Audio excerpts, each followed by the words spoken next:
dois d'abord dire, avant qu'elle ne prenne la parole, que c'est un peu grâce à elle que ce livre existe, parce que c'était très difficile psychologiquement hein, de l'écrire et elle m'a beaucoup, beaucoup, beaucoup soutenue et encouragée. Oui, Et merci à toi d'être ici. bah, écoute, écoute Sonia, c'est plutôt moi qui te remercie de m'avoir proposé de modérer et d'initier un peu le débat, parce que je suis en l'occurrence, euh, j'ai tout appris, enfin tout, pas tout, mais beaucoup, beaucoup, beaucoup, tu vois. J'ai lu 2 fois ton livre et à chaque fois, j'ai découvert d'autres choses, enfin, que je ne connaissais pas, vraiment. Et ça, c'est d'autant plus important, c'est pour ça que je vous encourage à le lire et à le faire lire autour de vous, parce que je crois que plein de gens de bonne volonté comme moi, c'est-à-dire ouvertes à toutes les hypothèses les plus hétérodoxes, ne savent même pas à quel point euh, les... Sonia prend l'histoire à rebours, et à juste titre, ou à rebrousse-poil, comme on disait. Voilà, et à juste titre. Donc, on va essayer ensemble, je vais montrer quelques points hein, où tu prends vraiment d'abord, tu informes sur des choses qu'on ne savait pas, et ensuite tu remets en cause la doxa ou la hasbara ou, ou toutes les propagandes, ou tout le discours officiel, sans même parler de propagande, qu'on peut entendre, y compris encore une fois, chez des gens qui sont plutôt, qui peuvent être de bonne volonté. Hein. C'est ça qui est, pour ça que c'est intéressant. Ton livre n'est pas du tout une provocation. Enfin, tu l'as écrit sur un mode très tranquille. Et je me souviens qu'effectivement, moi, je t'encourageais à l'écrire sans savoir ce que tu allais dire. Hein. Mais je me disais, Sonia, il faut que tu dises ton mot là. Tu as ton mot à dire dans cette histoire. D'autant que tu faisais partie des personnes qui souffraient dans, dans, dans dans cette histoire abominable. Et tu souffrais, je sentais que tu souffrais énormément et je me disais, bon, si elle passe à l'écrit, elle va mettre un peu de distance. Et tu as mis vraiment de la distance puisque tu es allé bon, allez, on va dire, euh, tu es retourné au 19e siècle et au début, mais tu es allé même avant, hein, des gens. Mais c'est très bien pour ce sujet-là de remonter dans l'histoire. Alors, j'ai trouvé une phrase, je cite, hein, c'est pas moi, qui me semble euh, résumer ton livre. Tu dis, le récit biblique a été revisité par le christianisme européen au service de la politique coloniale. Politique coloniale, en particulier de la Grande-Bretagne. Alors c'est d'autant plus amusant que nous venons d'apprendre que Tony Blair va superviser hein, le plan qui vient d'être avancé par Trump. Donc de nouveau, la Grande-Bretagne retourne sur les lieux du crime, on va dire, avec cette personne de Tony Blair qui ne nous a pas laissé de très bons souvenirs. Bien, alors maintenant, rapidement, je ne vais pas parler de tous tes chapitres. Je vais essayer, surtout la fin. La fin, je veux dire, elle est assez connue, tu vois. C'est ce qui est là où je pense, tu innoves. Alors moi, je ne connaissais pas, donc tu vas me dire hein, si tu innoves ou pas. C'est quand tu repars au tout début et que tu montres comment le projectionniste n'a rien à voir avec avec le judaïsme, mais il a à voir avec la politique coloniale des puissances européennes qui, face à l'affaiblissement du monde du ottoman, s'est dit qu'il y avait des places à prendre dans cette région qui était sous la domination des Ottomans, des Turcs, enfin des Ottomans, et ils ont vu tout de suite des intérêts bien placés. C'était une route pour l'Asie hein, déjà, on passait, et puis ensuite, ben, il suffisait on allait pouvoir implanter une sorte avec les Juifs précisément, on allait un peu implanter des, sorte d'Europe là-bas. On allait mettre donc des colons. Et c'est exactement donc ce qu'ils ont fait. La déclaration de Balfour, c'était pas par charité, j'allais dire chrétienne, hein, qu'elle a été prononcée, disant il fallait un État, non pas un État, un lieu de regroupement des Juifs, ou je ne sais pas comment c'était les termes exacts, je l'ai noté quelque part. Un foyer, voilà, le fameux foyer. Bon, ce n'était pas la grandeur d'âme de Balfour, c'était des intérêts bien compris pour la Grande-Bretagne, encore une fois. Donc, pour étayer ta thèse, tu pars donc de Israël avec le roman national, mythe des origines, que là tu déconstruis tout à fait. Euh, Mythe des origines d'Israël, qui est d'ailleurs qui s'est, je crois, renforcé au fur et à mesure qu'Israël se renforçait en tant qu'État. C'est une question que j'aurais aimé te poser un peu. Je pense qu'au début, ces sionistes politiques pragmatiques tels que Ben Gurion ne s'embarrassaient pas trop. Ouais, il le disait, bien sûr, oui. Bon, d'accord, tu me contrediras. Moi, il me semblait que, ils sont pas, il était pas du tout. Enfin, il était comme Netanyahou, il n'était pas religieux, quoi. Ben Gurion, mais ça n'empêche pas. Non, non, d'accord. Ben, tu diras, hein. Voilà. Alors, tu disais, tu as rappelé d'ailleurs que donc alors ça, je te suis entièrement, que la tradition juive était largement diasporique, antinationaliste et anti-sioniste au 19e et euh, jusqu'à Auschwitz, hein, pratiquement. Voilà, alors, diasporique, tout à fait.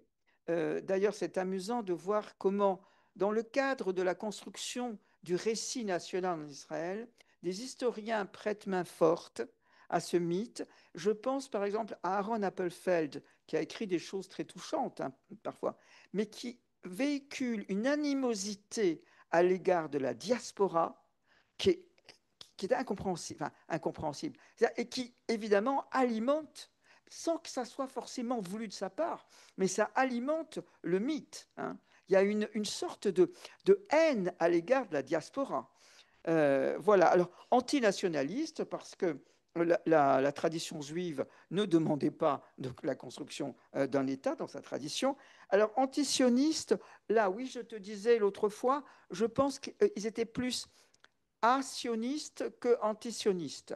Alors, avec des bémols. Je dis asioniste parce que pendant longtemps, l'idée sioniste, quand elle a commencé à germer, impulsée, encore une fois, par les Britanniques, elle a germé dans la tête de certains juifs, Herzl, etc.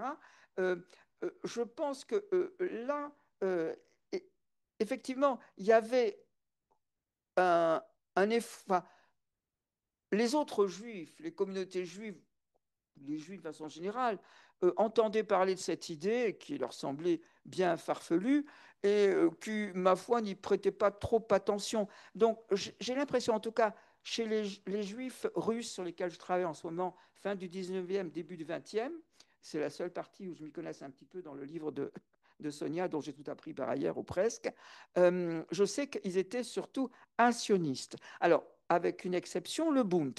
Hein, le Bund, qui était le parti des ouvriers juifs révolutionnaires, qui se sont ralliés, enfin, qui a été créé en 1887, je crois, dans l'illégalité. Le Bund était violemment antisioniste. Mais sinon, la plupart dans la communauté juive, ils étaient plutôt actionnistes. Et l'Alliance française israélite, pardon, hein, l'Alliance israélite, d'ailleurs, encourageait les Juifs de cet endroit, la zone de résidence, là où les Juifs étaient cantonnés dans l'Empire tsariste. Ils ont encouragé à émigrer plutôt vers les États-Unis. Et ils contraient le projet sioniste, ils s'opposaient au projet sioniste. Et ça a été, c'est très clair, c'est jusqu'à la création de l'État d'Israël, que cette agence, enfin, peut-être un peu avant quand même, mais l'agence, cette agence s'est opposée donc au projet sioniste. Alors c'est vrai que si on repart si on repart de cette époque, on voit que le sionisme, dans l'alternative, le choix qui s'offrait aux Juifs de la zone de résidence, qui était quand même plus de 5 millions de Juifs, etc., les Juifs qui s'offraient, les Juifs russes, qui ont été après les pères fondateurs, hein, d'Israël, les quelques-uns, le choix qui s'offrait à eux, c'était, bon, bah, je crois que vous connaissez tous le livre de Yuri Zleskin, l'État juif, non, comment il appelle le livre de Zleskin. Personne n'a le titre en tête. Bon, peu importe. Hein. Le siècle juif, très juste, oui. Oui, il montre comment, bon, le choix était entre l'Amérique, c'est-à-dire le capitalisme, hein, et après il y avait le communisme, et il y avait en dernier lieu le sionisme. Et d'ailleurs, la lutte contre la lutte en faveur qui a été menée en faveur du sionisme par des non-juifs a été surtout euh, euh, dans le but de les écarter, les juifs, du communisme, de l'idée communiste. Hein. Voilà, c'était ça. Alors maintenant, revenons un petit peu dans ton livre. Alors tu remontes à Cromwell. Alors là, moi, tu m'as Cromwell, hein, qui s'identifie à un héros biblique. Enfin, je ne suis pas spécialiste d'histoire d'Angleterre, mais Cromwell, je ne savais pas qu'il s'identifiait à un héros biblique. Alors, c'est à ce moment-là où les puritains, enfin, qui sont autour de lui, euh, émigrent en Amérique. Ça, c'est très important ce que tu racontes. Ils émigrent en Amérique du Nord et ils sont à la base des évangélistes américains d'aujourd'hui, défenseurs de Trump et d'Israël, qui ne sont pas juifs, donc hein, on l'a bien compris. Ce sont les sionistes chrétiens. Voilà. Et donc, à l'origine, il y a Cromwell, à l'origine de ces évangélistes qui soutiennent parfaitement Trump à l'heure actuelle. Alors ensuite, on fait des bonds un peu dans l'histoire. Hein. On fait des bonds dans l'histoire. On arrive à une série de noms. Lord Palmerston. Celui-là, je ne le connaissais pas du tout. Hein. Tout ça parce que Sonia montre comment le sionisme, ce sionisme-là, est une résultante du protestantisme et du désir d'empire, hein, encore une fois. Donc, si on remonte à ce que je disais au début. Alors, Lord Palmerston a compris 1840, hein, donc l'histoire, le sionisme, c'est bien avant Herzl. Hein. Il faut quand même bien l'avoir en tête. Lord Palmerston, il prône la permission aux Juifs de retourner en Palestine. Retourner en Palestine. Alors, voilà, retourner en Palestine. Donc, il prend la thèse de la terre biblique. Hein. Tout ça, comme je vous disais, pour l'Angleterre, déjà, il y voit donc l'intérêt de l'Angleterre, coloniser la Palestine, pour élargir l'Empire. Alors, il y a un certain Condor, que j'ai découvert aussi grâce à toi. Hein. Ça fait une série de personnages intéressants. Il a fait une mission en Palestine, lui. Lui est allé sur les lieux. Il n'y a vu aucun peuple. De toute façon, toujours, le désir d'élargir enfin, le désir de faire des colonies s'appuyait sur l'idée qu'il n'y avait pas de peuple. Hein. Quel que soit, bon, les Indiens, bon, on allait les mettre gentiment dans les parquets. D'abord, on les a plutôt exterminés, mais ensuite, on pouvait les parquer dans des réserves, ce qui a été fait, mais la terre était libre. Voilà. Donc, la Palestine, située sur la route des Indes, donc qui intéresse énormément la Grande-Bretagne, ben c'est un pays où il n'y a pas de peuple. Et alors, c'est là où on retombe sur ce que je disais tout à l'heure. C'est un certain Oliphant. Alors oui, Oliphant, que je ne connaissais pas, peut-être que je suis inculte, hein, mais vous avez l'air tous de le connaître. En 1882, il va à Brody. Alors Brody, c'est une ville que je connais bien. C'est une ville qui était un énorme shtetl, enfin plus qu'un shtetl, c'est une ville juive de la zone de résidence de l'Empire tsariste. Et c'est une ville où, après l'assassinat du tsar Alexandre II, il y a eu une déferlante de pogroms, et il y a eu des pogroms alors, à Brody, comme dans toutes les villes autour. Bon, on connaît les pogroms de Gomel, etc., qui sont, qui sont arrivés plus tard, mais Brody a été un lieu de massacre de juifs, encouragé évidemment, comme vous savez, par la police du tsar. Et alors, c'est là Brody, à Brody, Oliphant essaye d'appeler à aller en Palestine, les juifs à aller en Palestine. Et il se heurte à l'Alliance israélite universelle, qui est là sur place et qui, elle, encourage, comme je disais tout à l'heure, à aller en Amérique. Donc, c'est de nouveau la troisième alternative dans ce que Zeskin, dans le siècle juif, écrivait. Alors ensuite, pour aller encore plus vite, 1918-1948, c'est le mandat britannique, déclaration de Balfour, donc le 9 novembre 1917, où la Grande-Bretagne, comme vous l'avez dit tout à l'heure, doit assurer l'établissement du foyer national pour le peuple juif. Et alors Balfour, lui, savait le yiddish, cet homme, il dit qu'il faut se débarrasser des schnorrer. C'est toi qui l'as dit, hein. C'est très bien. Hein? Herzl qui l'a dit, très bien, oui, toi. Alors les schnorrer, c'est les mendiants, hein, en yiddish. Les gueux, oui, c'est quand même ceux qui. Les picassiettes, hein. C'est un peu ouais, c'est un picassiette. Il y a un magnifique roman yiddish hein, d'Israël Sankville, Ah, Le roi des schnorrers, que je cite d'ailleurs. oui, c'est Et, excitant. le schnorrer, enfin, il a une fonction dans la société, c'est-à-dire il est mendiant, mais en lui donnant l'aumône, on fait, comme on dit en hébreu, une mitzvah, c'est-à-dire qu'on fait une bonne action et on a une bonne, on gagne sa place auprès de Dieu. Donc il a une place dans la société, mais c'est en même temps, c'est un gueux, mais c'est un gueux nécessaire. Hein. Donc mais c'est un gueux, voilà, c'est un gueux et ce sont ces gueux-là que Herzl et puis ensuite les Britanniques veulent envoyer en Palestine parce qu'ils infestent le sol britannique. J'arrête. Oui, oui, non, mais, ah ben, c'est très bien. Et alors, il dit bah, qu'ils aillent défricher la Terre Sainte, ces gens-là. Voilà, ils ne sont bons qu'à ça. Alors, les réactions au sionisme, là, on parle maintenant du sionisme qui a été de Herzl, le sionisme politique. Je parle plus de, je parle moins de, même plus de ce que les Britanniques ont initié. Maintenant, le relais a été pris, hein, par Herzl et les autres. Alors, il rencontre des oppositions très importantes, par exemple celle de Karl Kraus à Vienne. Alors, Karl Kraus était le satiriste le plus comment dire, qui avait le plus de chutzpah, le plus de culot. C'est un type qui avait euh, euh, aucune peur à dire, à aller contre les puissants et à se moquer de tout le monde.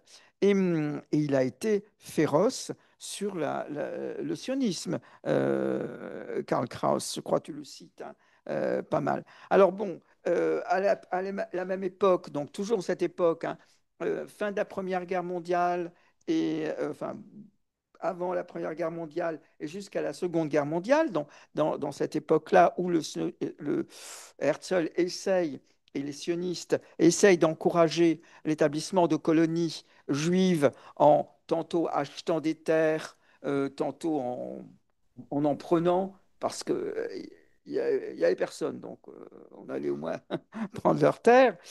Toute cette période, c'est une période qui est vraiment une période dans le judaïsme où le sionisme est marginal.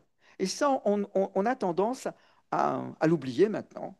On a tendance, on ne parle plus du tout. Le Bund, je crois que alors, en Israël, le Bund, je pense qu'aucun étudiant, aucun élève n'a entendu parler du Bund.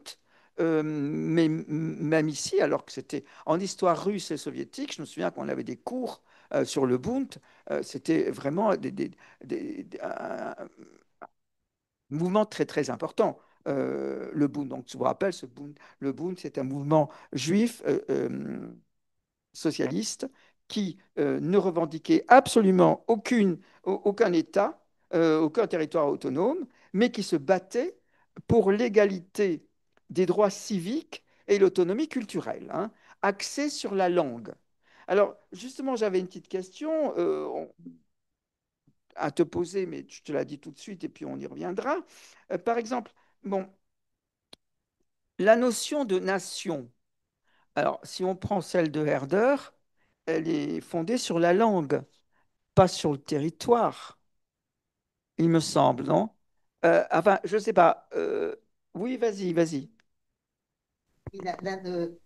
Dans la philosophie allemande, il y a ce que, enfin, bon, je réponds sur cette Vas-y, question-là. vas-y. À l'intérieur, les divisions à l'intérieur du mouvement sioniste suivent des courants de la philosophie allemande. C'est-à-dire les grands dirigeants, enfin, les fondateurs du sionisme, en fait, ont fait leurs études dans les universités allemandes et Herzl, enfin, c'est quelque chose que j'essaie de démontrer, était un grand admirateur de Hegel et son projet, d'abord, c'était de faire un État à la manière de Hegel, qui soit la rationalité, qui soit une incarnation de la rationalité.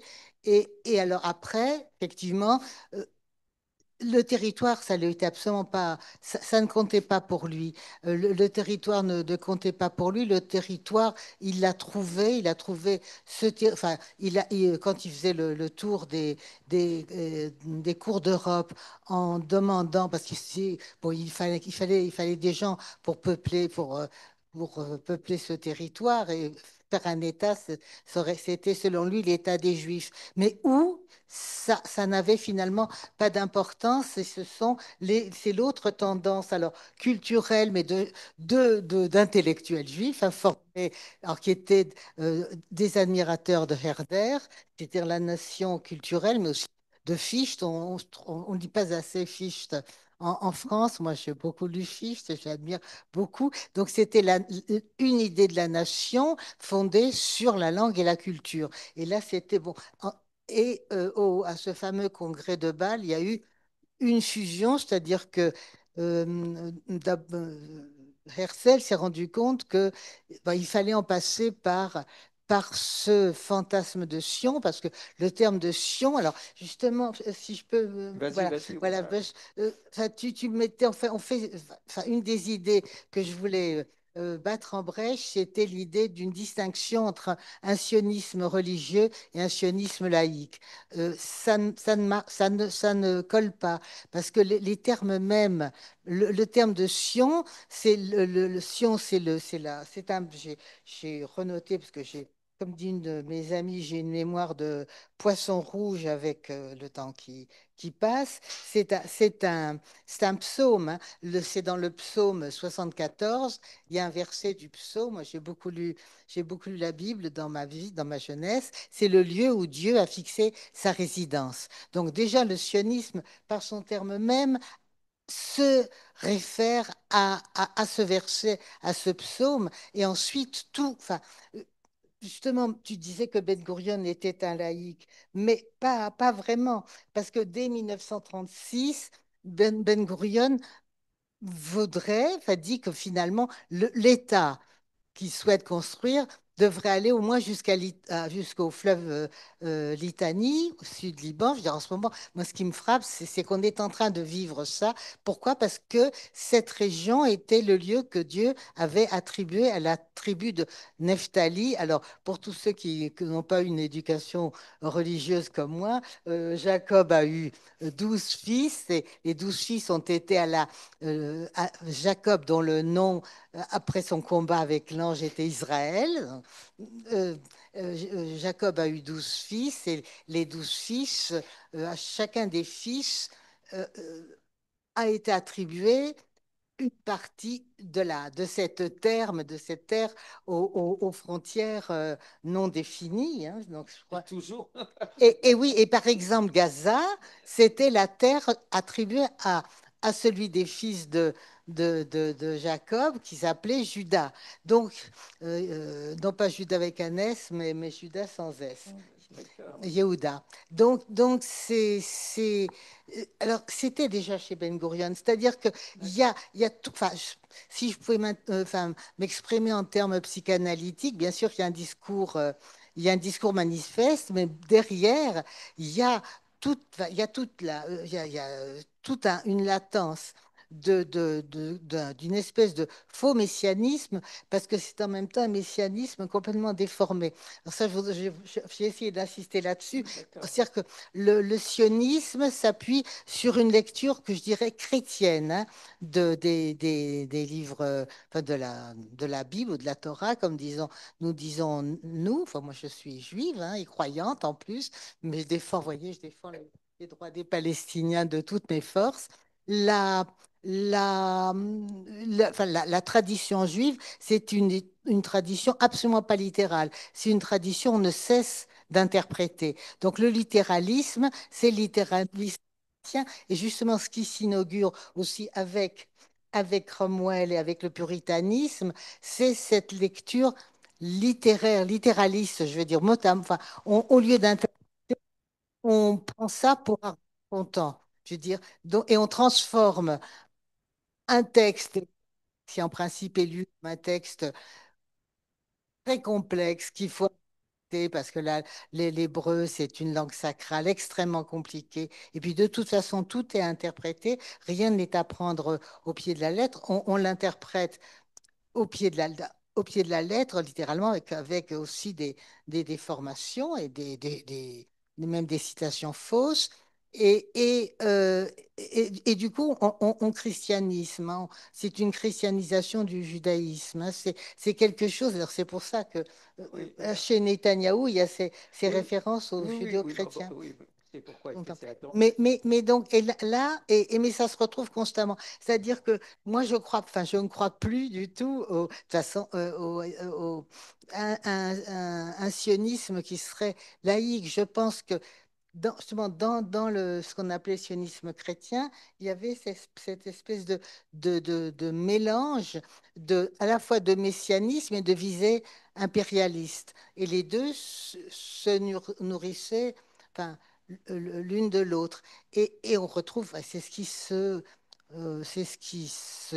a continué à se produire, qui se produit aujourd'hui en Israël. Alors, des événements récents, moi j'ai trouvé, enfin, bon, dans leur caractère tragique, enfin, cette reprise en main, justement, enfin, l'Empire, ça c'est Rachid Khalidi qui a montré comment, l'historien palestinien Rachid Khalidi a montré comment l'Empire américain avait succédé à l'Empire britannique. Et là, on a l'impression que tout d'un coup, on revient au vieil impérialisme, sauf que le parrain n'est plus le même et que tout d'un coup, c'est de nouveau l'Empire qui va gouverner cette terre avec toujours une vision messianique. Parce que je ne sais pas si vous avez écouté la déclaration, le discours de Trump à la Knesset, il disait qu'il allait apporter la paix pour l'éternité en Terre Sainte. Donc il a repris cette expression de Terre Sainte, Holy Land, et puis l'éternité. C'est toujours, on retrouve aussi ce terme d'éternité dans les discours de Netanyahou, hein.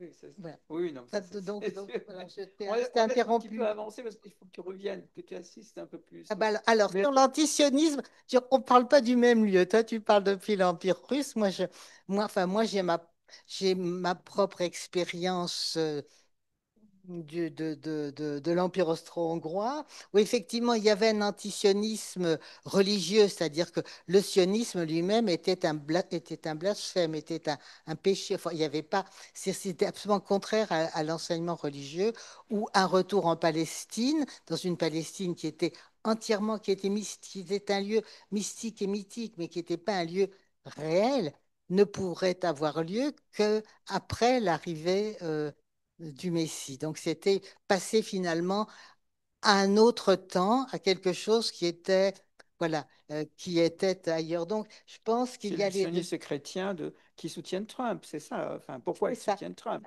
On a Pourquoi bien compris, les parce qu'ils sionistes.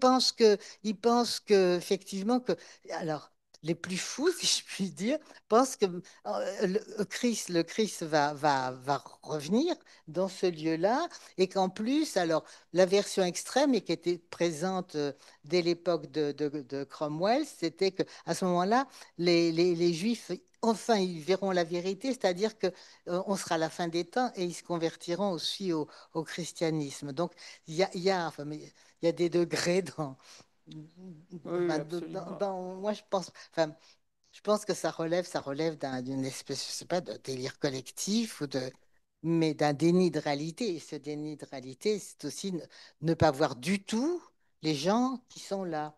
Alors, c'était amusant à propos de, oui, si on revient à Herder et la langue, la culture, etc., et le territoire, c'est amusant, c'est l'échec total du bureau Birobidjan, par exemple, qui était Oui. encore plus une incongruité.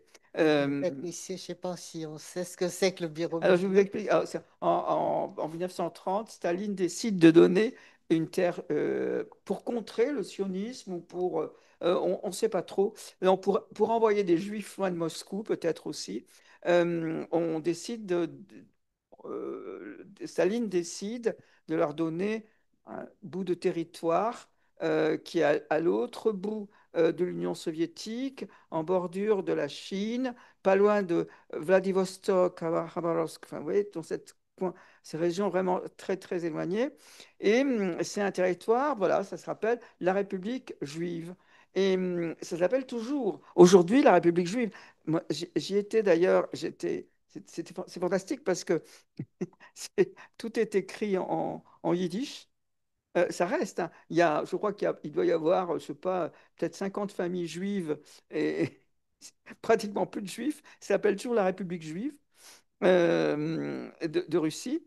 Et tous les noms des rues, il y a marqué Avenue Sholem Aleichem, alors en russe et en hébreu. Enfin bon, c'est pour une petite anecdote comme ça, pour voir à quel point. Il n'y a évidemment aucun bundiste qui y est allé. Les juifs qui y sont allés, ce sont, comme je disais, des communistes fervents et même pro-staliniens qui y sont allés parce qu'on leur demandait d'y aller. Ils ont fait ça parce qu'ils étaient soit contraints, soit parce qu'ils croyaient, mais certainement pas parce qu'ils voulaient revivre dans une sorte de ghetto. Donc ça fait partie de bon, des curiosités, si on peut dire, du monde stalinien.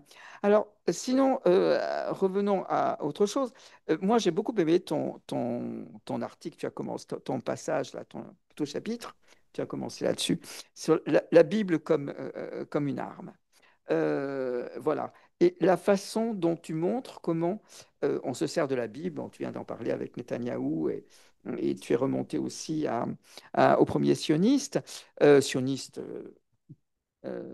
le terrain, et la volonté d'effacer la trace des Palestiniens. Et avec une discipline qui a été complètement inféodée et qui a vraiment marché dans l'histoire, ce sont les archéologues. Et, et alors, les archéologues, bon, même les Anglais avaient déjà envoyé des archéologues pour prouver qu'il y avait des traces juives, de vie juive dans leur projet colonialiste. Mais les archéologues, alors ça, je crois que c'est une expérience un peu personnelle, je crois que j'ai remarqué qu'après la guerre des 6 jours, quand il s'est agi de ne plus du tout rendre les territoires occupés, alors qu'il y avait un petit flottement. Alors, je ne sais pas si dans la tête des dirigeants, il y avait un flottement. Je pense que non, plutôt. Mais enfin, dans la société, on laissait croire que peut-être on allait rendre les territoires. L'ONU était intervenue. Enfin, voilà. C'était pas comme aujourd'hui où on se moque complètement de l'ONU. Et c'était tout d'un coup, il y avait des archéologues partout. Mais alors, c'est extraordinaire. C'est-à-dire qu'on ne cessait de faire des découvertes. La presse parlait des découvertes archéologues, des gens extrêmement sérieux qui allaient à Dimona, enfin, dans le désert, à Masada, partout, en Haute-Galilée, partout où il y avait un petit terrain un peu vide, ils faisaient des fouilles. Et ils trouvaient quoi? Des traces de la vie juive. Et c'est incroyable. Il y a des disciplines comme ça qui sont instrumentalisées par les États. Il y en a en tout cas une autre, c'est l'histoire, et les historiens israéliens sont également instrumentalisés. Il y en a quelques-uns qui résistent. Comme vous le savez, ils ne sont pas très nombreux. Du côté des archéologues, je ne connais personne qui conteste les découvertes. Je dois me tromper, j'espère qu'il y en a un ou deux quand même, qui contestent, non? Oui, mais ça continue, hein, parce que moi, je Bien lis le sûr. Haaretz tous les jours et il y a au moins une fois par semaine un article sur une découverte archéologique, y compris alors en Jordanie, où on a trouvé des traces de vie juive, enfin d'avant, je sais pas, Très, il oui. y a 4000 ans. On peut trouver. et il y a eu, et à Gaza aussi, on a justifié justement, une des justifications du projet d'annexion de Gaza, qui existe toujours à mon sens, c'est qu'on a trouvé des traces enfin, des fresques avec un personnage qu'on assimilait au roi David. Donc la preuve que c'était une terre juive, hein. Et il y a eu un article dans la presse israélienne tout de suite après le 7 octobre, justement, pour rappeler l'existence de ces traces archéologiques à Gaza, hein. Oui, c'est ça, oui. Après le Et 7 octobre. après 7 octobre. Et oui, donc Ils ont trouvé le moyen, après le 7 mais octobre, ça existait, mais enfin, la découverte avait été faite avant, Oui, alors que on sait bien que enfin, la destruction de tout le patrimoine culturel gazaoui fait enfin, fait disparaître les traces de la vie palestinienne ancienne, hein, y compris les églises. Donc c'est non, non, et il y a effectivement, tu as parlé d'histoire, mais c'est aussi, c'est quelque chose qui est très curieux, c'est-à-dire c'est le fait justement d'enseigner la, la Bible comme si c'était de l'histoire, c'est-à-dire enseigner l'histoire de Josué, qui est une histoire absolument horrible, de conquête et de massacre épouvantable, où à Jéricho, par exemple, une fois qu'en soufflant dans la trompette, on a fait tomber le mur, on va tuer tout le monde, des hommes, les femmes et même les animaux. Oh, ça fait penser à ce que font les colons. Même les animaux, on les tue, mais et partout ils passent. Et c'est ça qu'on enseigne comme étant de l'histoire. Je veux dire, alors là, il y a, enfin, il y a une complicité académique. Bon, heureusement, il y a des nouveaux historiens, hein. Il y en a un certain nombre qui vendent la mèche, mais ils sont pas très nombreux et beaucoup d'entre eux sont contraints à l'exil. Alors, justement, j'ai prononcé le mot d'exil. Moi, je n'aime pas le terme de diaspora parce que la diaspora suppose un centre. Et il y a enfin, justement, il y a toute une école exilique dans la pensée juive qui pose l'exil comme, bon, là, ça devient un petit peu ah d'accord, philosophique, mais comme oui, fondamental, ouais. oui, et disant c'est une condition d'exil et que le monde lui-même est en exil parce que Dieu n'y est plus présent. Donc l'exil est fondamental, mais l'exil n'est pas quelque chose de négatif, c'est quelque chose de positif. Et donc c'est pas une diaspora comme par exemple la diaspora arménienne qui supposerait un territoire euh, à Oui, partir duquel on a été dispersé. mais c'est pas, enfin, oui, mais on parle de diaspora pour diaspora syrienne, diaspora, on parle de diaspora pour Oui, mais ça, oui, tout exil, bien tout sûr. exilé. Oui, mais Oui, d'accord, je comprends ce que tu je veux dire. Tu comprends. veux dire que là, ça veut dire ils ont une patrie, c'est Israël, et Ils ont une ils sont en oui, exil. ou alors l'antique Judée, d'où ils ont ce peuple a été chassé, a été condamné à l'errance. Ben, ça, c'est D'où vient tout le le mot discours. diaspora, d'ailleurs? Je me suis jamais posé la question. Ben, c'est dit, Il y a quelqu'un d'érudit ici? Diaspora, pardon? c'est une racine grecque, hein. C'est grec, non? C'est grec, c'est une Oui, racine c'est ça. grecque, oui. C'est la dispersion. C'est la C'est la dispersion. dispersion à partir d'un centre. Et D'accord. justement, ça, c'est aussi le mythe chrétien qui a inventé l'histoire d'un peuple juif maudit, parce que c'est le peuple déicide et donc condamné à l'errance et D'accord. venant d'un lieu d'origine qui est ce lieu mythique. Et ça aussi, je veux dire, c'est très D'accord. important parce que tu as parlé de nation, mais la nation, c'est une nation politique qui s'invente au 19e siècle avec toutes les autres nations, mais l'idée même de peuple, enfin, elle n'est pas pertinente au sens de peuple politique. Il y a bien sûr ce terme hébreu âme, mais qui ne signifie pas du tout ce qu'on peut entendre aujourd'hui comme peuple. Et enfin, il y a eu un certain nombre d'historiens, mais le plus connu, c'est Shlomo Zand, qui a bien montré qu'en fait, il y a des quantités communes qui ont croyances communes, se réfèrent au même texte fondateur, mais d'abord ne parlent pas du tout la même langue, et puis qui sont des communautés juives, mais qui ne constituent pas un peuple. Et l'idée de constituer un peuple, c'est c'est quelque chose qui est dans l'imaginaire dans l'imaginaire chrétien, judéophobe, si je puis dire, Mhm. D'accord, et oui, oui. C'est un, qui a été récupéré comme une idée d'un peuple politique. Alors, il y a une partie que j'ai bien aimée aussi en ton livre, quand tu montres comment que, dans le projet colonial, il s'agissait aussi de désorientaliser les Juifs. C'est-à-dire qu'il fallait faire des Juifs des Européens parfaits. Et dans la désorientalisation, tu cites le roman là, Daniel de Ronda. Je voulais en lire une petite partie de ce que tu as écrit sur Daniel de Ronda. 88. Oui.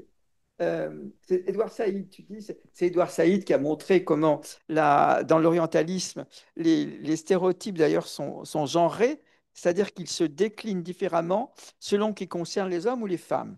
Ça, c'est sûr. Une des héroïnes juives de Daniel Deronda, dans 1876, le roman sioniste de l'écrivaine anglaise George Eliot, rappelle ainsi douloureusement ce qu'elle a coutume d'entendre. Cette race n'a pas son pareil, la race juive, pour la fourberie chez les hommes et la beauté chez les femmes. Les femmes juives, poursuit Sonia, sont renvoyées à la sensualité passive, par exemple dans les tableaux de Jeanne de la Croix, ou alors à une sexualité à la fois attractive et répugnante, comme lorsque Baudelaire évoque dans son recueil Les Fleurs du Mal une affreuse juive, la prostituée auprès de laquelle il est allongé alors qu'il rêve à une femme fantasmée. Alors tu m'as remis en mémoire, Sonia, quand j'avais, je sais pas, 14-15 ans, l'âge où on est un peu romantique et on aime Baudelaire. C'est un âge où on aime Baudelaire. Enfin, ma génération, on aimait Baudelaire, Les Fleurs du Mal. Et un jour, je lis ça, une nuit que j'étais allongé près d'une affreuse juive. J'ai dit, mais qu'est-ce que c'est que cette histoire-là et je vois que bon, bah, le prof réagit pas, continue comme ça. Je crois que j'en ai parlé à ma mère qui m'a dit, oh, fais pas attention, c'est pas grave, c'est Baudelaire. Enfin, c'était vraiment comme ça. Bon, enfin, voilà, j'ai bien aimé. Alors, Daniel Deronda, je ne l'ai pas lu, figure-toi, mais je crois que c'est très ennuyeux, non? Oui, voilà, c'est ça, oui. C'est un peu ennuyeux, C'est un peu. mais c'est très significatif politiquement, hein.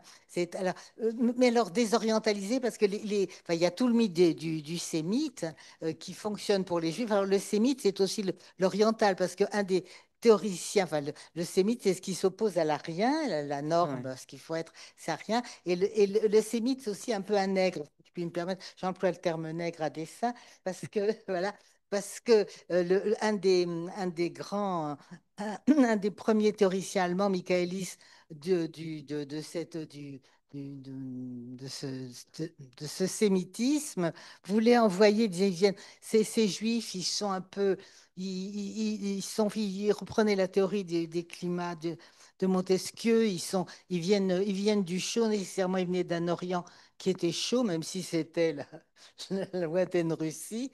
Et donc, ils sont paresseux, ils sont nonchalants. Il faudrait les envoyer dans la Caraïbe, dans les plantations. Ils seraient très bien pour planter le sucre. Et donc, il y avait enfin, il y avait cette idée que c'était la même chose que les Africains. D'ailleurs, même Herzl avait ce préjugé. Quand il rencontre Israël Zangwill, ça, j'ai pas mis dans le livre, il dit quand même, il aime pas beaucoup parce que c'est un schnorrer, c'est un malheureux, voilà. Et puis il a les cheveux crépus, il a un air vraiment négroïde. Qu'est-ce que c'est que ce type? Donc et il fallait les faire ressembler à des Allemands, enfin des grands blonds. Donc, parce qu'ils étaient, alors ça c'était une idée très générale, hein, ils étaient dégénérés. Surtout les gens des ghettos étaient dégénérés, donc il fallait les régénérer. Et une des fonctions du, du sionisme, hein, c'était, mais comme beaucoup moi j'appelle ça les utopies coloniales, c'est de régénérer, de créer un homme nouveau, une femme nouvelle, qui serait effectivement. Voilà, c'était en Afrique, C'est- c'était c'est- l'époque où on rêvait de créer l'homme nouveau. Alors, sur la désorientaliser les Juifs, je voulais juste te dire à propos de la prononciation. Tu sais que Ben Yehuda, il est quand même passé, c'est celui qui a réinventé pardon, excusez-moi. Ben Yehuda, celui qui a réinventé un illuminé total, mais assez génial, mais illuminé, qui a réinventé l'hébreu, qui a fait que l'hébreu, il en a fait une langue parlée, il l'a désacralisé et il l'a même inventé, il a créé des nouveaux mots, etc. C'est assez amusant comment il s'y est pris, Ben Yehuda. Alors, il avait fait un voyage en Afrique du Nord et il avait rencontré les communautés juives d'Afrique du Nord qui parlaient, selon lui, un hébreu qui est au contact de la langue arabe, de ces langues-là, qui était beaucoup plus proche, qui était proche de l'hébreu tel qu'il imaginait qu'il avait été parlé dans la terre mythique. Alors, ce qui est amusant, c'est que le pauvre Ben Yehuda, là-dessus, il n'a pas été suivi. Quand même, ils sont arrivés de Pologne et ils n'ont fait aucune distinction entre le Resh et le Chaf. Ils ont parlé comme des Polacs. Et encore maintenant, c'est quand même, je pense, la prononciation. Bon, il y a une sorte d'hébreu maintenant qui s'est un peu plus ou moins stabilisé, encore que les Russes ont dû y mettre leur grain de sel, qui ne doit pas être triste, hein. Mais de toute façon, les Russes, partout où ils sont, parlent russe. Ils ne comprennent même pas qu'on ne comprenne pas le russe. Donc, ils font très peu d'efforts pour parler l'hébreu, mais enfin, leurs enfants parlent l'hébreu. Et donc, il y a pour rendre l'hébreu plus oriental, Ben Yehuda lui a essayé. Bon, et puis il a plus ou moins raté, hein, quand même. Mais c'est quand même une grande violence, hein, ça. C'est une grande violence parce que les gens arrivant dans cet endroit qui à l'époque était d'abord, au début, simplement un foyer national juif, tout d'un coup, ils ne pouvaient plus parler leur langue, hein. Bon, et ça a été. Alors, voilà, les yiddishophones, Ah oui. enfin, ils parlaient le yiddish, ils pouvaient parler la langue de leur pays, tout simplement, parce qu'ils avaient ils avaient été scolarisés en allemand, en français, en je sais pas quoi. Mais ça a été aussi très violent pour tous ceux qui sont venus ensuite des pays arabophones qui ont dû apprendre une langue qui n'était pas la leur et sa propre langue, elle devenait interdite. Alors, bon, il y a eu des choses écrites dessus, beaucoup par Ella Shohat, etc. Mais ça a été c'est une violence et c'est l'effacement d'une mémoire. C'est-à-dire qu'il y avait une mémoire qui, je veux dire, c'est ça, la désorientalisation, c'est une violence symbolique très forte. Il y a eu des violences physiques, hein, les histoires de dépouillage, etc., qui ont été beaucoup racontées. Mais il y a eu cette violence symbolique que tout d'un coup, euh, privé de sa propre histoire. On est privé de sa propre histoire et on est privé de la. Je veux dire, et en même temps, bon, alors c'est le deuxième temps, mais ça, moi, j'en parle pas du tout. Ça c'est aussi ce qui est aussi rigolo, c'est la. Enfin, mais ça, on a beaucoup écrit là-dessus et parlé de ça. C'est l'appropriation culturelle des biens culturels des Palestiniens. D'abord, elle habitait dans les belles maisons, et puis la cuisine. Apparemment, il y a un restaurant qui vient de s'ouvrir. euh, pour la paix israélo-arabe et la cuisine israélienne, c'est les falafels, hein. Je veux dire, Ah bah oui. c'est à mourir de rire. Moi, je peux raconter une anecdote. J'étais un colloque à Cracovie où il y avait que des Maghrébins et moi, comme qui était pas. Enfin, il y avait devait y avoir une France qui était là, qui était mais, et, et les Maghrébins, c'était un colloque autour des révolutions arabes. Ils ont voulu, enfin, les amis polonais qui nous accueillaient, bien sûr, ils n'étaient pas maghrébins. Et donc, ils n'arrêtaient pas de m'embrasser, les Maghrébins, en disant on y est pour rien, on y est pour rien. Je sais bien que vous n'y êtes vraiment pour rien. Et ils avaient envie de manger de la vraie cuisine juive. Alors, j'ai dit on va aller. on est allé dans un restaurant. Je pensais qu'il y aurait de la carte farcie. Enfin, chez moi, on ne mangeait pas de carte farcie. Enfin, qu'il y aurait des choses du foie haché, de la carte farcie. Enfin, Hmm. ben non, il y avait des falafels. Et c'était. Alors j'aurais dit, c'est pas du tout ça. Il y a un Ils ont été très, très déçus. Donc j'ai dû leur raconter. Il y a un restaurant à Berlin qui est tenu par un couple gay. Donc, c'est bon, un jeune, enfin, ils sont jeunes, non, ils ont une trentaine d'années maintenant, un juif israélien. Ils sont tous les deux israéliens. Lui, il est juif et l'autre, il est palestinien. Et alors, on ne parle qu'anglais. On ne parle même pas hébreu, arabe ou allemand, surtout pas. Non, on parle qu'anglais chez eux. C'est très amusant. Mais alors, c'est que la cuisine est essentielle et uniquement, c'est ça, c'est falafel, etc. Ça n'a rien à voir. Bon, il n'y a rien à voir avec la culture, avec la nourriture, la cuisine juive. Mais enfin bon, c'est assez amusant. Ils se sont réappropriés dans Le le. mythe de la mythe de l'Europa. Oui, de la mythologie Europa. Mais c'est dans son film, là, Les Oranges de Jaffa. Eyal Sivan, il cerne bien ce problème à un moment donné. C'est très bon, il en dit des choses très bien. Oui, alors juste, alors un dernier point. Là, justement, Sonia, je voulais te dire que, bon, tu dis que évidemment la création d'Israël est liée aussi au fait que les États européens ont laissé se faire le génocide. Et tu dis, alors, tu dis à l'exclusion du Danemark, hein, alors je te rajouterai la Bulgarie. Pas exactement, parce que là, j'ai lu un bouquin. Enfin, oui, la Bulgarie, c'était beaucoup plus compliqué. Non, non, la Bulgarie, c'est vrai, il y a vraiment uniquement, enfin, bon, moi, uniquement le Danemark qui a refusé de livrer ses Juifs.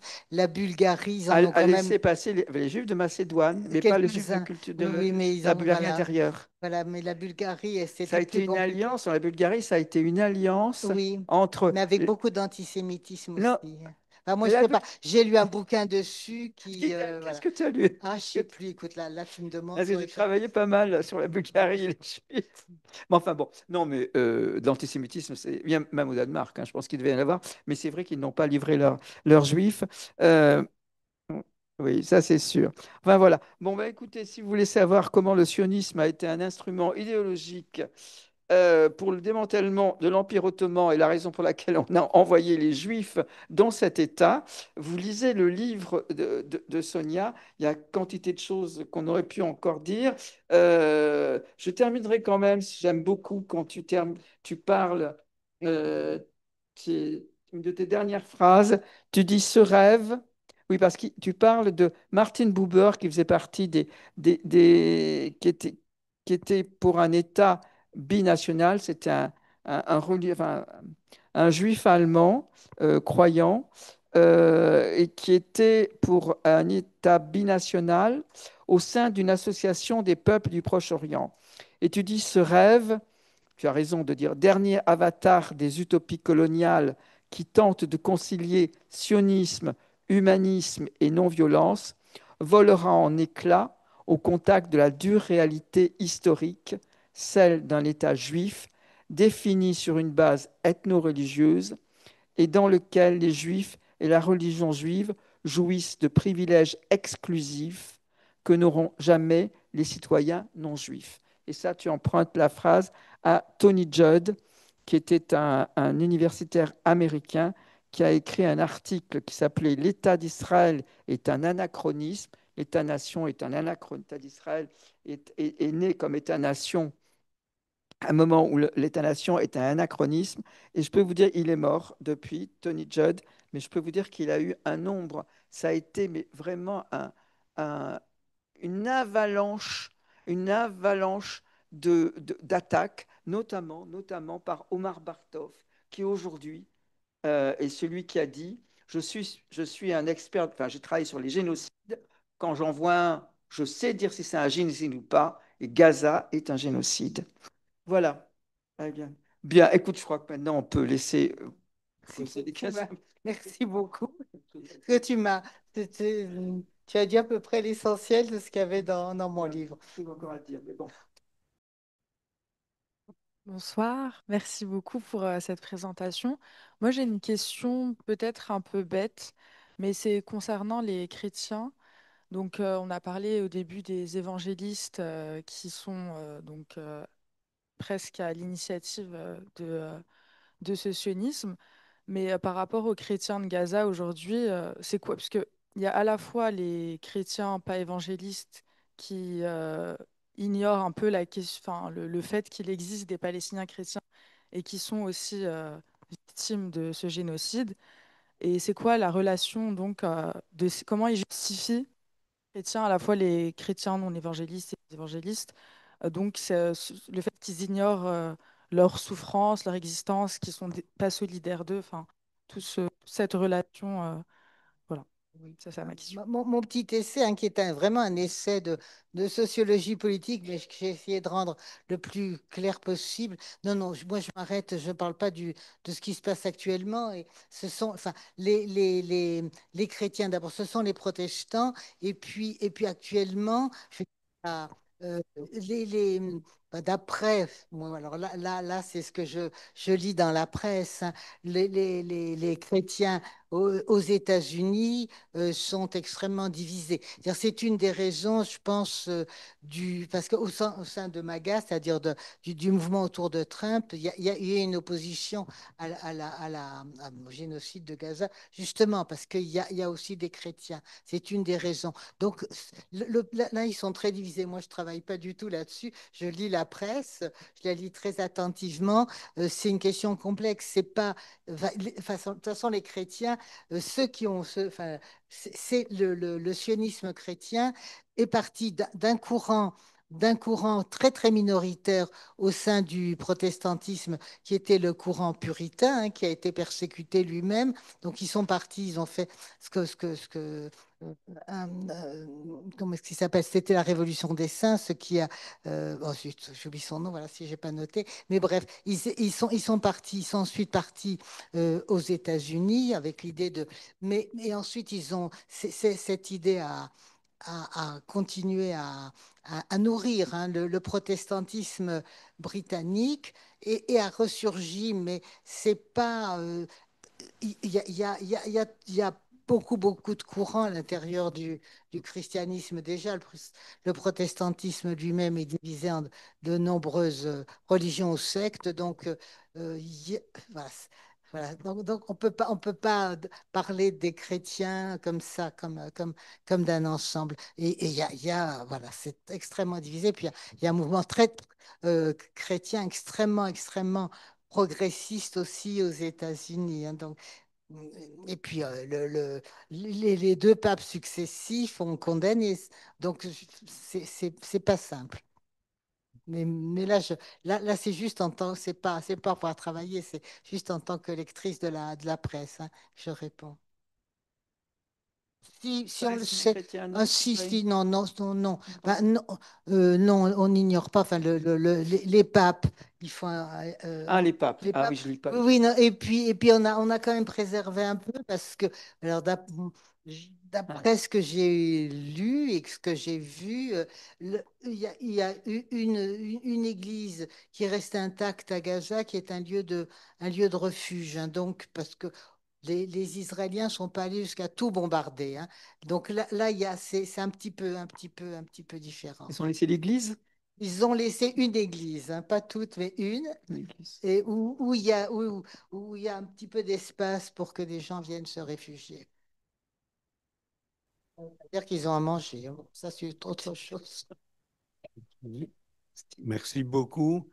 Je vais déborder un peu sur l'Israël contemporain et vous poser une question. Je lis Haaretz comme vous, mais en anglais, en résumé. Et ce qui m'a étonné depuis 2 ans, depuis le 7 octobre, c'est qu'à aucun moment donné, je n'ai senti qu'il y avait des réticences pour ce qui se passe à Gaza de la part des Juifs arabes, ne les appelons pas séfarades, c'est-à-dire du Maroc à l'Irak, qui sont aujourd'hui presque la moitié ou plus de la population israélienne. Est-ce qu'il y a eu une réaction anti-génocide à Gaza chez eux ou pas du tout? Enfin, je crois il y a eu les deux. Enfin, moi, je sais pas lequel est un Misraï mais je pense qu'il y a une division politique, hein. Il y a une division politique qui n'est pas une division selon l'origine maintenant. Donc, la solidarité, enfin, mais de toute façon, euh, là, il y a une très grande majorité de la population juive israélienne, hein, qui est pour la guerre, hein, et et qui a même pas, qui continue. Je veux dire, c'est une espèce d'aveuglement. Enfin, c'est un déni de réalité depuis le début, le sionisme, et le déni de réalité, il s'est marqué euh, pendant cette guerre, hein. Ben, et on ne voit pas non plus ce qui se passe en Cisjordanie, donc on ne voit pas le réel. Donc, alors, je pense que ceux qui ont pris, je ne sais pas s'ils sont des orientaux, comme on dit, ou pas, j'en sais rien, mais il y en a, hein, il y en a. Et donc, je je sais pas, ils n'ont pas d'étiquette et je ne sais pas. Il y a tellement peu d'opposition que peut-être que parmi eux, il y en a, mais enfin, Non, parce qu'il y a eu il y a un préjugé, enfin, on s'éloigne du livre, hein, que moi qui me déplaisait beaucoup, c'est le fait de dire, voilà, tous les Ashkénazes sont de gauche. Et c'est même Eva Illouz, cette brillante Eva Illouz qui le raconte, et voilà, et la droite, le Likoud, c'est voilà, les séfarades, enfin, donc, moi, ça me scandalise.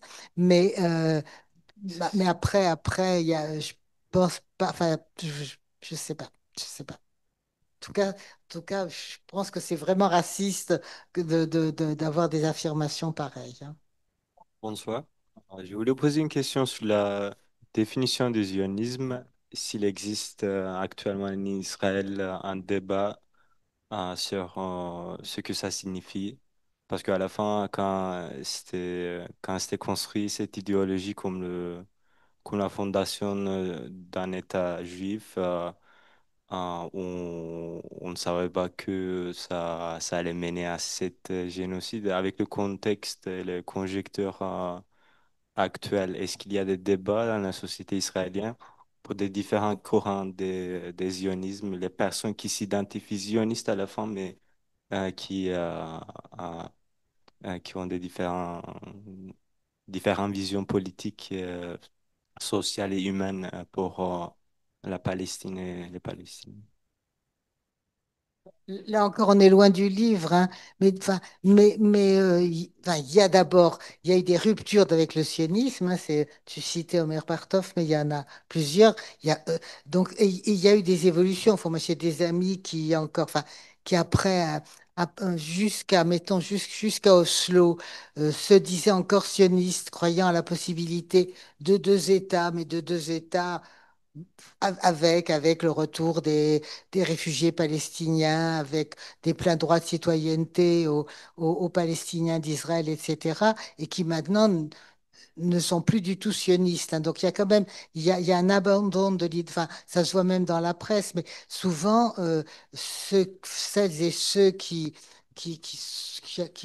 ont fait ce chemin, parce que quand on est, enfin, les gens qui étaient installés en Israël étaient tous au départ sionistes, mais avec cette espèce d'illusion que le sionisme pouvait être allié à une véritable démocratie et à une véritable vie digne pour tous les gens qui vivaient sur ce territoire.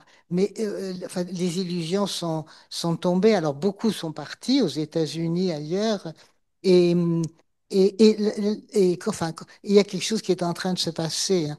Il y a quelque chose qui est en train de se passer, effectivement, de, de désinvestissement du sionisme d'un côté, et puis de surinvestissement complètement délirant, si je puis dire, avec les ultra-orthodoxes de l'autre, hein. Mais je crois vraiment que c'est une illusion qui est en train de s'effacer pour pour beaucoup, enfin, d'après ce que je vois, ce que j'entends. Je ne sais pas, Sonia qui suit ces débats. Je sais pas plus que toi, même moi, mais en tout cas, je pense que ton livre ne sera pas traduit en hébreu. C'est... Elias Non. Khoury a été traduit en hébreu. Oui, non, mais là, je ne crois pas. Et pourtant, quand même, sur la Bible, ce que tu dis, enfin, sur la Bible comme arme et l'utilisation de la Bible, vraiment, pour contrer la... Alors, c'est même pas le Hasbara, c'est la doxa quotidienne. Ça devient extraordinaire. C'est des gens souvent laïcs, en plus non religieux, en tout cas, qui quand même s'appuient sur la Bible. Cette société est vraiment clivée psychiquement. Euh, Puis il y a un autre mythe, c'est Israël comme terre d'accueil pour les victimes du génocide juif, hein.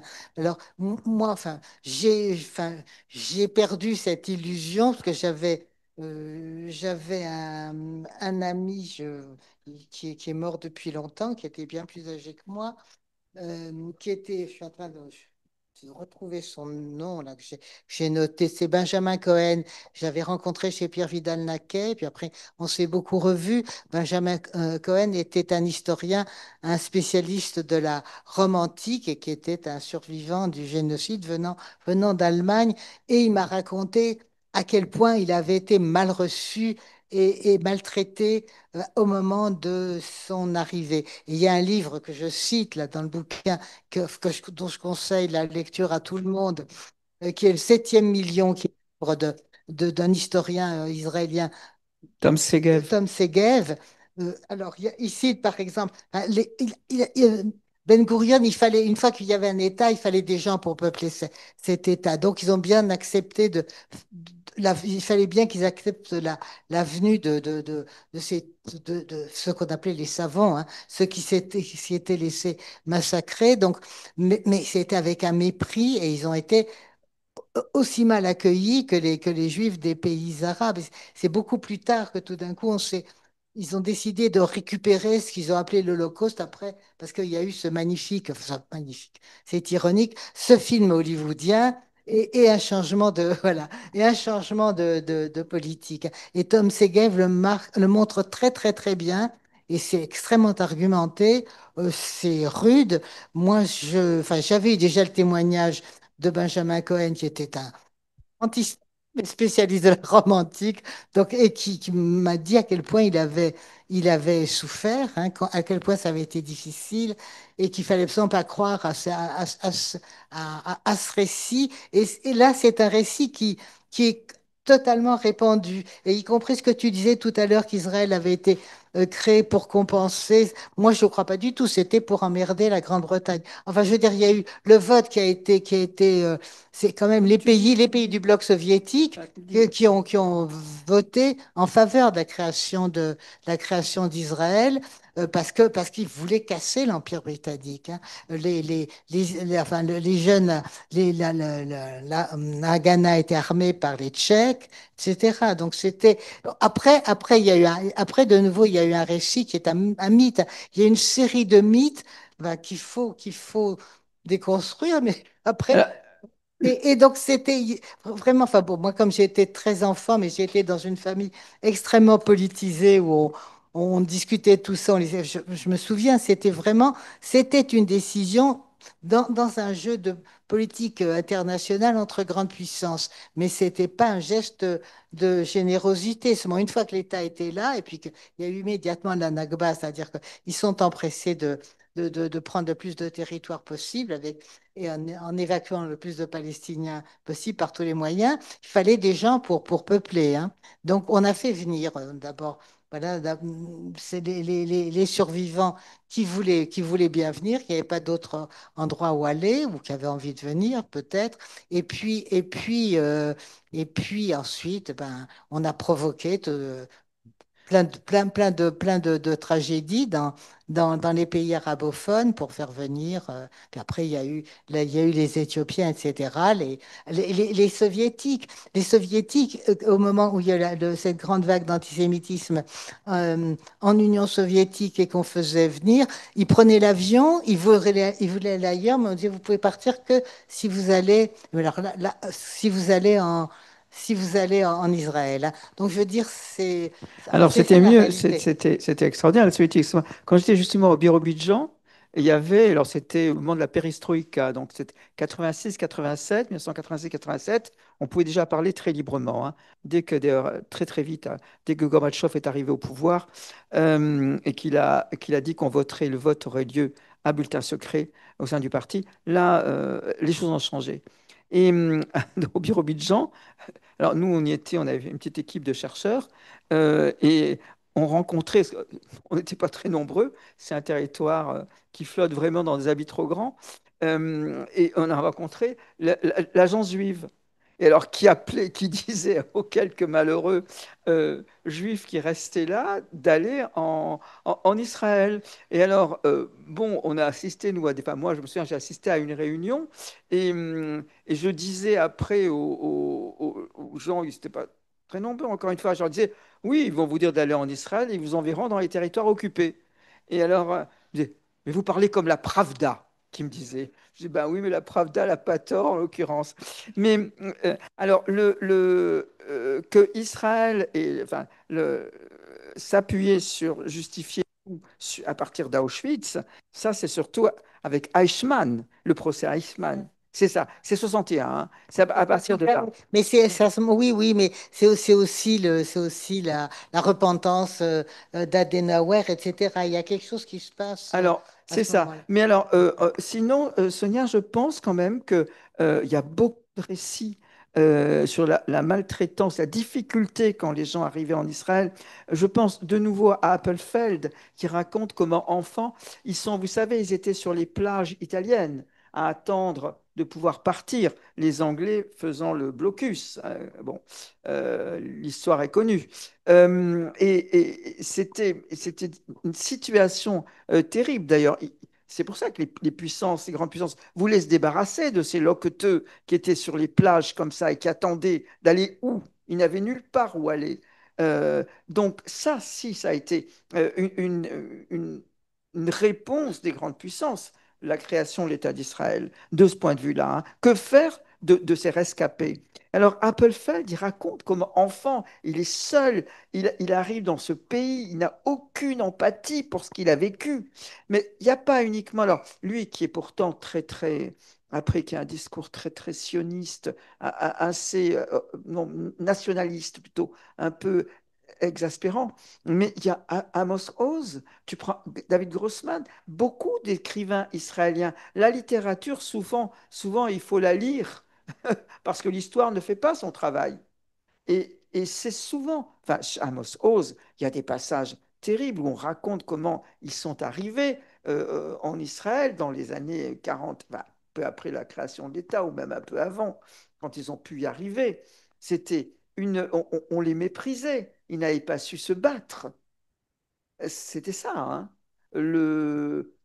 Quand Hannah Arendt, qui parle du procès de d'Eichmann, elle reprend les termes de Gideon Hauser, le procureur, qui dit vous êtes partis comme des moutons à l'abattoir. Il dit ça, et on dit que c'est Hannah Arendt qui aurait reproché aux Juifs d'être partis comme des moutons à l'abattoir. C'est pas du tout ça. Elle reprend ce qu'a dit Gideon Hauser. Ben, c'était un renversement, mais enfin, vraiment, tout ça pour contrer ce qu'elle disait par ailleurs, qui était d'ailleurs très intéressant. Mais vous imaginez le procureur qui dit ça? Vous êtes allés comme des moutons à l'abattoir. Procès Eichmann. Et là, il fallait créer. Alors, l'homme nouveau, c'est le juif qui sait se battre. C'est Lanzmann, quand il a fait son film Pourquoi Israël? Il dit, voilà, les Juifs qui ont toujours été privés de la violence ont récupéré, se sont réappropriés avec Israël la violence physique. Alors lui, il glorifiait la chose, si vous voulez, mais l'idée n'était pas fausse. voilà. Donc, je crois que dans la littérature, on trouve quand même pas mal. Mais évidemment, tu as cité la personne qu'il fallait par ailleurs. Oui, on a une question sur Zoom. Que répondriez-vous aujourd'hui à ceux qui défendent que l'antisionisme est essentiellement antisémite? Moi, ma thèse, c'est qu'au contraire, le sionisme est antisémite. Je veux dire, là, il y a quelqu'un qui le premier l'a démontré magnifiquement, c'est Maxime Rodinson, qui avait écrit un petit essai, un gros article dans un numéro des Temps modernes qui était paru juste après la guerre de 67, qui s'intitulait Israël fait colonial, et où il démontrait, enfin, d'ailleurs c'est en lisant, mais j'ai lu ça quand c'était sorti, et ça m'a ce sont tout ça, c'est des petits germes qui sont mis dans ma tête. Et il reprenait justement le journal de ce qu'il avait lu, le peu de choses qu'il avait lu, qui était à l'époque publié du journal de Herzl, qui jouait sur l'antisémitisme pour obtenir l'accord du tsar pour faire venir les Juifs en Palestine. Mais non, non, enfin, l'antisionisme n'a rien à voir avec l'antisémitisme. Mais il y a même quelque chose de commun entre, je veux dire, entre le sionisme et l'antisémitisme.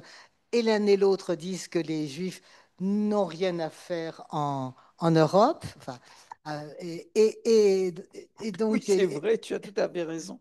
ben voilà, Oui. qui sont étrangers à l'Europe. Donc c'est la même, c'est exactement, c'est le même type de discours. Et aujourd'hui, alors aujourd'hui, Israël, enfin la politique israélienne provoque un antisémitisme énorme, hein, je veux dire ça. Donc je crois, enfin pour moi c'est exactement le contraire. C'est exactement le contraire. Et alors il y a quelqu'un justement quand on parlait tout à l'heure d'antisionisme, il y avait ce ministre de Balfour, Lord Montagu, qui était un juif qui, en 1917, a démontré, qui était donc à la fois un aristocrate, enfin Lord, mais et un ministre de Balfour, qui a pris position, qui était dans le même gouvernement, qui a pris position contre la déclaration Balfour, en disant que justement c'est une déclaration, que cette déclaration était une déclaration antisémite parce qu'elle désignait les Juifs comme non appartenant au pays dans lequel ils vivaient et comme des étrangers et qui visaient à les expulser. Donc déjà, je veux dire, c'est aussi l'argument de Karl Kraus qui disait, voilà, il y a une chose à faire contre l'antisémitisme, à se battre ici, là où nous sommes contre l'antisémitisme, mais pas à faire comme les sionistes, à les envoyer ailleurs, parce que c'est la même chose à ce moment-là. Donc voilà, donc je crois que c'est une idée complètement fausse, hein. Ça fait partie de toutes ces idées fausses qui circulent actuellement. Oui, tout en précisant encore une fois que la, la, la politique menée par Israël aujourd'hui est un grand